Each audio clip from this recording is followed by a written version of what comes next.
오늘의 큐티 말씀은 잠언 18장 13절부터 24절입니다.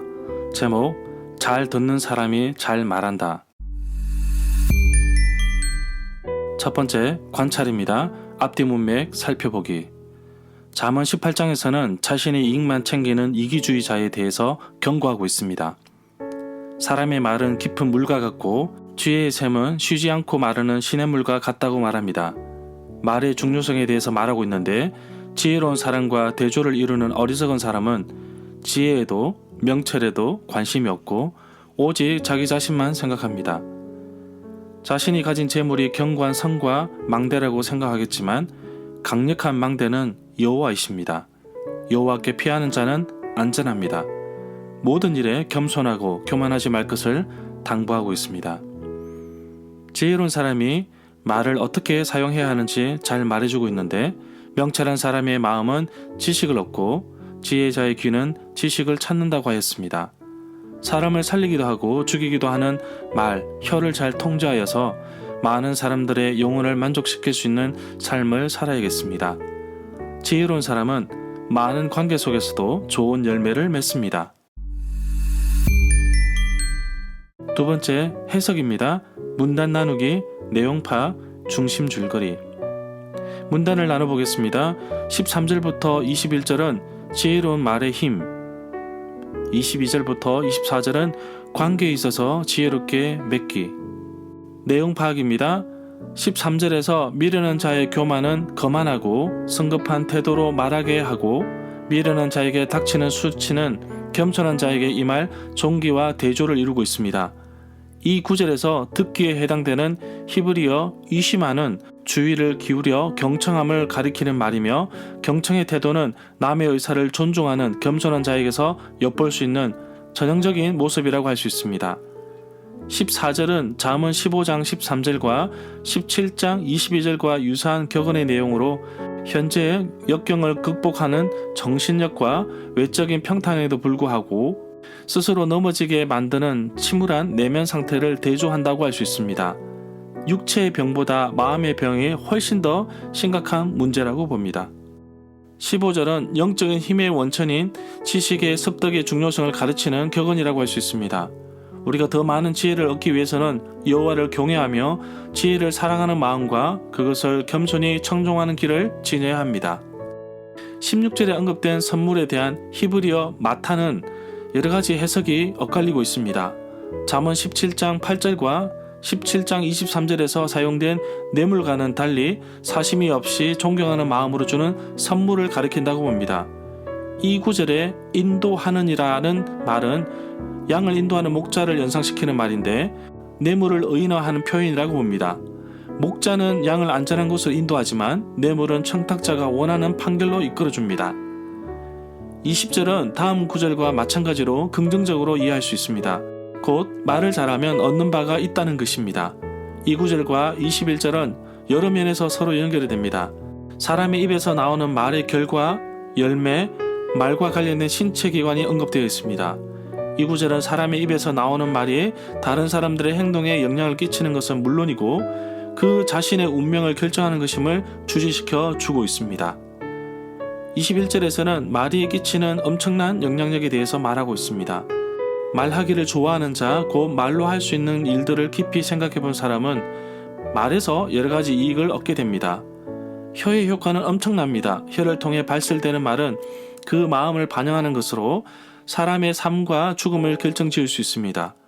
왜냐하면 혀는 길들이기 못할 경우에 사람을 죽일 수 있는 악과 독을 품고 있기 때문입니다. 혀를 잘 사용하게 되면 좋은 열매도 거둘 수 있습니다. 핵심 내용과 중심 줄거리는 네이버 블로그에 올려져 있습니다. 세 번째, 적용입니다. 내게 주시는 교훈. 오늘 큐티의 부제목을 달아보라면 말이라고 하고 싶습니다. 어떤 사연을 듣기 전에 대답하는 자는 미련하여서 곤욕을 당한다고 말씀하고 있습니다. 경청은 상담에서도 아주 중요한 역할을 합니다. 단순히 듣는 것에서 그치는 것이 아니라 상대방의 이야기를 듣고 맞장구도 쳐야 합니다. 상대방의 이야기를 끝까지 잘 듣는 것도 중요합니다. 내 생각대로 해석하지 않고 있는 그대로 듣고 필요 없는 이야기를 다른 사람들에게 전하지 않는 것도 지혜로운 방법입니다. 저는 매주 주일 아침 9시부터 10시까지 양육을 하고 있는데 그분들의 살아온 배경과 이야기 속에서 어떻게 하나님께서 인도하셨는지 파란만장한 삶을 들었습니다. 오늘 하루도 많은 이야기를 듣게 될 것인데 남의 이야기를 듣고 그 이야기 속에서 그들을 도울 수 있는 중보기도를 뽑아 기도할 줄 아는 영적 리더자로 살아가기를 원합니다. 질병에 치료약이 없다고 합니다. 감기약 역시 증상을 완화시킬 뿐 근본적인 치료약은 아닙니다.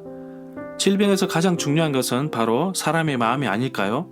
낫고자 하는 그 간절한 마음이 그 병을 이길 수 있다고 합니다.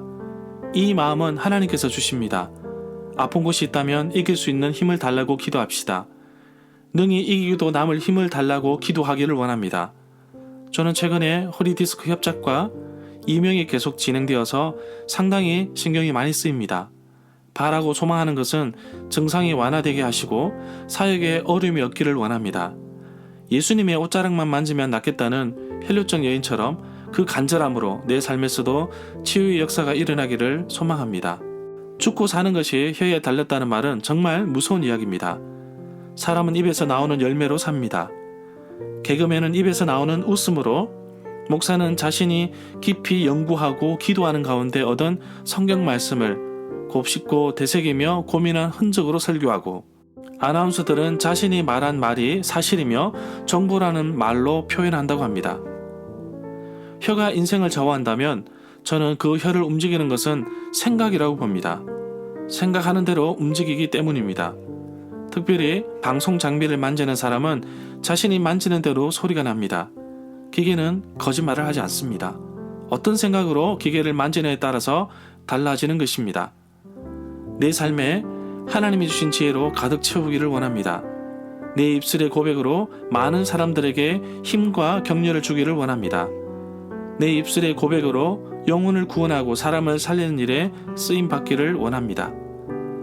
내 생각을 온전히 하나님께 드림으로 오늘 하루도 지혜롭게 살기를 원합니다. 오늘 하루 나의 발걸음과 내 입술의 고백을 통해 하나님을 기쁘시게 하는 삶이 되기를 간절히 소망합니다. 저희 전도팀에 어린이를 전도하고 제자 훈련을 하는 어린이 에디팀이 있습니다. 담당하시는 간사님의 장모님께서 소천하셔서 제가 어린이 에디 세미나를 진행했습니다. 어제 급하게 제주도로 내려와서 서귀포시에 있는 국제순복음교회에서 생중계를 했습니다. 물론 지난 금요일에 리허설은 했지만 잘 진행할 수 있도록 인도해 주셨습니다. 오늘 오전에는 강의를 촬영하고 오후에 다시 서울로 올라가게 됩니다. 저의 사역을 위해 기도해 주시고 물질로 후원해 주셔서 감사드립니다. 하나님의 축복이 여러분 삶에도 가득히 넘치기를 기도합니다.